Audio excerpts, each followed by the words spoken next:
पवन तनय संकट हरन, मंगल मूर्ति रूप, राम लसन सीता सहित, हृदय बसहु सुरभूप।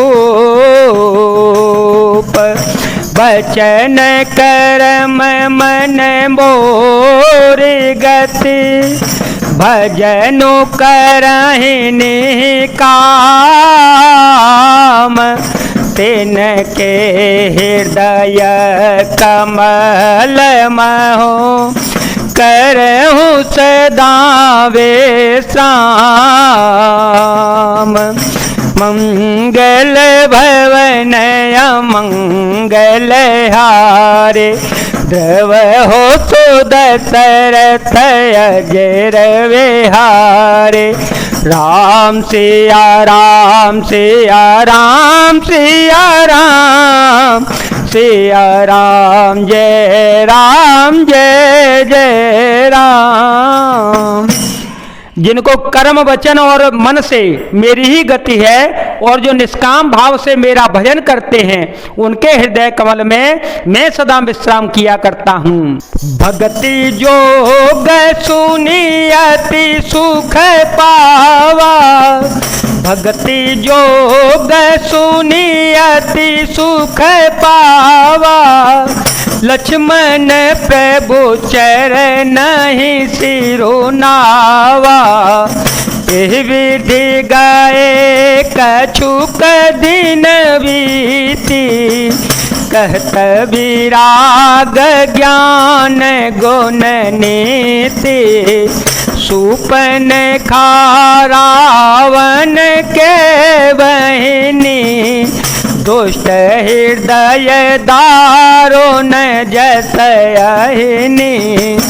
पंचवटी सो गई एक बारा, देखे बिकल भई जुगुल कुमारा। राम सिया राम सिया राम सिया राम, सिया राम जय जय राम। इस भक्त योग को सुनकर लक्ष्मण जी ने अत्यंत सुख पाया और उन्होंने प्रभु श्री रामचंद्र जी के चरणों में सिर नवाया। इस प्रकार वैराग्य ज्ञान गुण और नीति कहते हुए कुछ दिन बीत गए। शूर्पणखा नामक रावण की एक बहन थी जो नागिन के समान भयानक और दुष्ट हृदय की थी। वह एक बार पंचवटी में गई और दोनों राजकुमारों को देखकर विकल काम से पीड़ित हो गई। भ्राता पिता पुत्र उरगारी, भ्राता पिता पुत्र उरगारी। पुरुष मनोहर निरखत नारे, होई विकल सकम नहीं न रोकी। जिमिर बेमन द्रव्य रवे बेलोकी। रुचिर रूप धरे प्रभु पहि जाए, बोले वचन बहुत मुस्काए। तुम तम पुरुषन मोसम नारे, यह संयोग विधि रचावे चारे। कागभूषण जी कहते हैं कि हे गरुण जी, शूर्पणखा जैसी राक्षसी धर्म ज्ञान शून्य कामांध स्त्री मनोहर पुरुष को देखकर चाहे वह भाई पिता पुत्र ही क्यों न हो विकल हो जाती है और मन को नहीं रोक सकती। जैसे सूर्यकांत मणि सूर्य को देखकर द्रवित हो जाती है, ज्वाला से पिघल जाती है, वह सुंदर रूप धरकर प्रभु के पास जाकर और बहुत मुस्कुराकर वचन बोली, न तो तुम्हारे समान कोई पुरुष है और न मेरे समान कोई स्त्री। विधाता ने यह संयोग जोड़ा बहुत विचार कर रचा है। मम अनुरूप पुरुष जग माही, मम अनुरूप पुरुष जग माही। देखे हो खोज लो कहते हो नाहे, ताते अवलगे रही कुमारे, मनुमाना कछु तो महीने हारे, सीता ही चिताए काही प्रभु बाता, अहें कुवार मोर लगो भ्राता, गई लक्ष्मण रे पो भगिनी जाने, प्रभु बेलो की बोले मृदुबाने, सुंदर सोनु में ओन कर दासा, पराधीन नहीं तोर सुपासा, प्रभु समर्थ कौशलपुर राजा, जो कछु करहे ओ नहीं सब छाजा। मेरे योग्य पुरुष वर जगत भर में नहीं है, मैंने तीनों लोकों को खोज देखा, इसी से मैं अब तक कुमारी अविवाहित रह गई, अब तुमको देखकर कुछ मन माना चित्त ठहरा है। सीता जी की ओर देखकर प्रभु श्री रामचंद्र जी ने यह बात कही कि मेरा छोटा भाई कुमार है। तब वह लक्ष्मण जी के पास गई, लक्ष्मण जी ने उसे शत्रु की बहन समझकर और प्रभु की ओर देखकर कोमल वाणी से सुंदर वचन बोले कि हे सुंदरी सुन, मैं तो उनका दास हूँ, मैं पराधीन हूँ, अतः तुम्हें सुविधा सुख न होगा। प्रभु समर्थ हैं, कौशलपुर के राजा हैं, वे जो कुछ करें उन्हें सब फपता है। सेवक सुख चह मान भिखारी, सेवक सुख चह मान भिखारी, व्यसनी धन शोभ गति बेचारे, लोभी जसो चह चार गुमाने, नव दोहे दूध चहतये प्राणे, पुन फिर राम निकट सो आए, प्रभु लक्ष्मण पहे बहोरे पठाए, लक्ष्मण कहा तो ही सो बरए, जो तृण तोरी लाज परे हरए, तब से आने राम पहि गई, रूप भयंकर प्रगट भये, सीतहि सभय देखी रघुराई, कहा अनुज सन शयन बुझाए। सेवक सुख चाहे, भिखारी सम्मान चाहे, व्यसनी जिसे जुए शराब आदि का व्यसन हो, धन और व्यभिचारी शुभ गति चाहे, लोभी यश चाहे और अभिचारी चारों फल अर्थ धर्म काम मोक्ष चाहे, तो ये सब प्राणी आकाश को धोकर दूध लेना चाहते हैं, अर्थात असंभव बात को भी संभव करना चाहते हैं। वह लौटकर फिर श्री राम जी के पास आई, प्रभु ने उसे फिर लक्ष्मण जी के पास भेज दिया।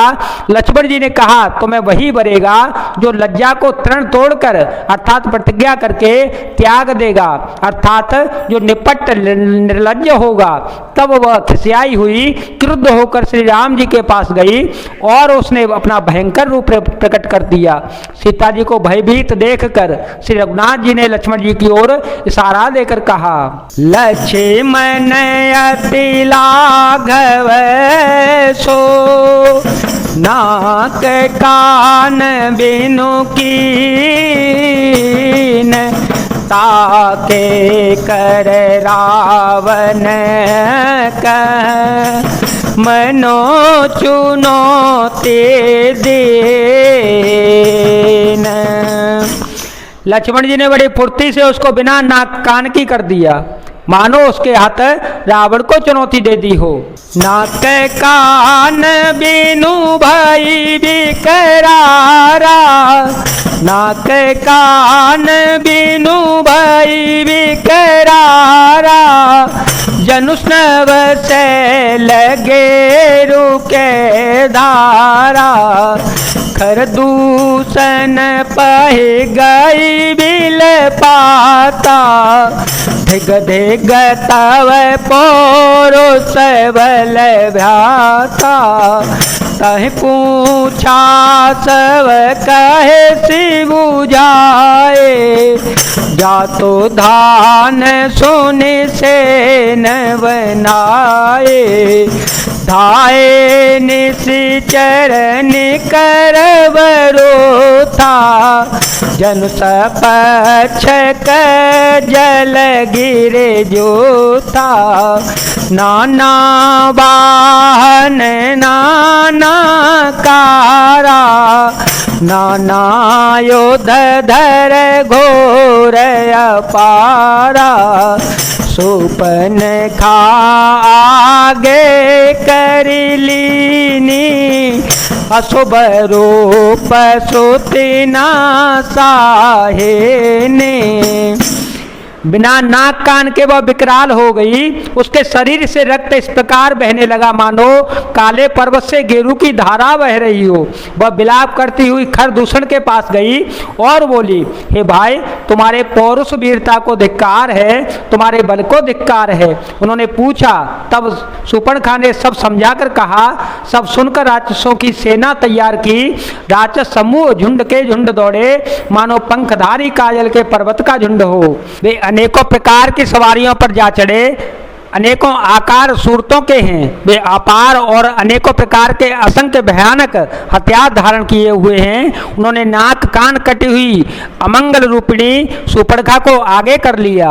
असगुन अमित हो ही भयकारी, असगुन अमित हो ही भयकारी, गनहीन मृत्यु बेवस तव जारे, गरजहि तर जाहि गगन उड़ाए, देखे कटकु भटयते हरसाए, को कह जियत धरऊँ दो भाए, धर्मारहूँ तियले हो छड़ाए, धरपुरे नव मंडल रहा, राम बोलाई अनुज सन कहा।